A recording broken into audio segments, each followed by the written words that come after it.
The Woman King, the product of 1,000 battles. Based on true events, this story brings you dark women. They are beating men and conquering world.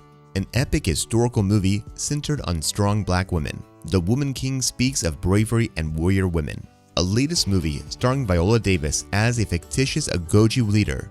The film, directed by Gina Prince Bythewood, takes place as violence engulfs the region and the threat of European colonialism weighs heavily. It is the first time that the fascinating story has been recreated by the American film industry. The origin. African kingdom of Dahomey was not always women-centered. Dahomey's male population had declined dramatically as a result of the kingdom's constant battles, creating an opportunity for women to replace males on the battlefield. The story of these all-women warrior force, who are known as Ahozi or King's Wives. All of Dahomey's female warrior resided in the royal palace with the king and his other wives in a predominantly female-dominated environment. The West African kingdom of Dahomey possessed an army so strong that its opponents praised its prodigious bravery in the 1840s.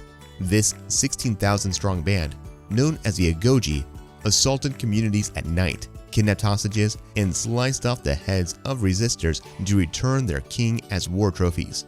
The Agoge cemented Dahomey's dominance over neighboring kingdoms and became recognized as Amazons by European travelers because to their resemblance to the warrior women of Greek myth. Alternatively, Hangbe, who briefly served as regent after her brother died in the early 18th century, may have introduced the female warriors as part of her royal guard. In any case, the Agoge attained their pinnacle in the 19th century when Gezo formally absorbed them into Dahomey's army. The Woman King is a story of heroism. Viola Davis plays the Agoge leader in a new film. The movie connects the Woman King history that began in 1823 with a successful raid by the Agoge, who rescue captives from the clutches of the Oyo Empire, a prominent Yoruba empire in what is now southwestern Nigeria.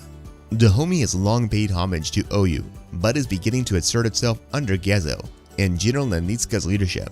A parallel plotline finds Nanisca, who opposes the slave trade after witnessing its horrors firsthand, lobbying Gezo to cease Dahomey's tight ties with Portuguese slave traffickers and change the kingdom's principal export to palm oil production. The film explains how the real Gezo successfully liberated Dahomey from tributary status in 1823. However, the kingdom's role in the slave trade does not accord with historical evidence. As historian Robin Law points out, during the 1680s and the early 1700s, Dahomey emerged as a prominent actor in the trafficking of West Africans, selling its captives to European traders whose presence and demand fueled the industry, and in turn, the mammoth side of Dahomey's wars. Gezo only decided to cease Dahomey's participation in the slave trade in 1852, following years of pressure from the British government, which had abolished slavery in its own colonies in 1833 for not entirely altruistic reasons. Though Gezo did investigate palm oil production as an alternative source of wealth, it proved significantly less profitable, and the monarch quickly resumed Dahomey's participation in the slave trade. Movie versus reality. Curiosity is high among the media.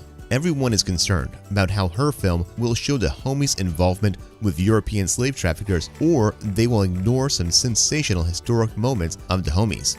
Answering The Hollywood Reporter, Bythewood told, "We're going to tell the truth. We are not going to back down from anything, but we're also telling a portion of the story about overcoming obstacles, fighting for what's right." In an interview, Larson argues that portraying Agoge as opponents of the slave trade through Nanisca's activities makes her for a beautiful story. Do I believe it is historically accurate? I'm skeptical. These women are emblems of strength and power, she continues, but they're also complicit in a broken system. They are nonetheless subject to the king's patriarchy and participate in the slave trade. Volunteers and forced conscripts were both present in the ranks of the Agoge. Regiments were recruited from slaves, some of whom were abducted as young as 10 years old, as well as the destitute and rebellious girls, stated Terry Ochiaga, a University of Edinburgh expert of colonial and post-colonial Nigeria, in the 2018 Smithsonian Channel documentary series, Epic Warrior Women. After rejecting to marry an elderly suitor, now he ends up in the army in The Woman King. The Agoji were a battle-hardened, all-female warrior force that held a specific place within the African kingdom of Dahomey during the 17th century. Most were former slaves, and only the bravest and strongest were admitted. Life of Dahomey's women. When Dahomey women attempted to empower themselves and exercise warriorship, they were met with significant opposition from society. The Agoji were the king's third-class wives because they did not share his bed or bear his offspring. Because they were married to the monarch, they were forbidden from having sex with other men, though the extent of which this was enforced is debatable. In addition to their privileged status, the soldiers had constant access to cigarettes and drink. They also had their own enslaved servants. Recruits were subjected to rigorous training and including activities aimed to harden them to bloodshed in order to become an Agoji. Agoji women were tough and unbeatable. In 1889, French naval commander Jean Bayot watched Nanisca, a teenager who had not yet killed anyone, effortlessly pass a willpower test. She reportedly swung her blade 3 times with both hands, then calmly sliced the final flesh that joined the head to the trunk. As she approached a condemned prisoner, she then drained the blood from her weapon and swallowed it. Another frequent type of training involves recruits scrambling past high walls of acacia thorns in mock assaults.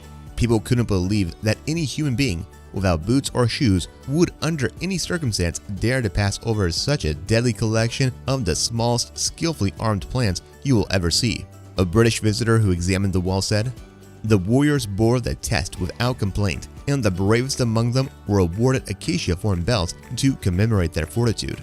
There were 5 branches of the Agoji: blunderbuss or artillery women, elephant hunters, musketeers, razor women, and archers. Why did Dahomey's women fail? Dahomey's military dominance began to decline in the second half of the 19th century when its army failed repeatedly to seize Abukura.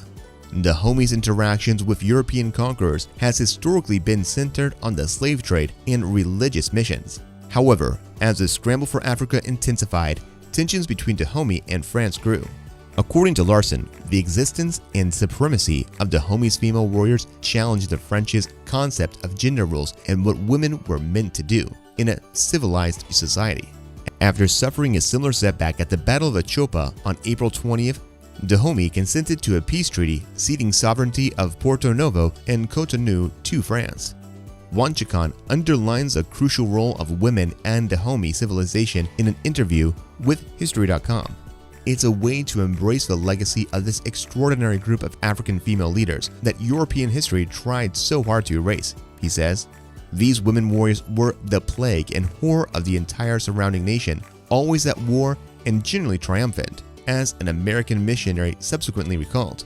Are you excited to watch these brave black women on screen? Because we are. Let us know in the comments. Thank you so much for watching, and do let us know what you think about this ferocious woman gang.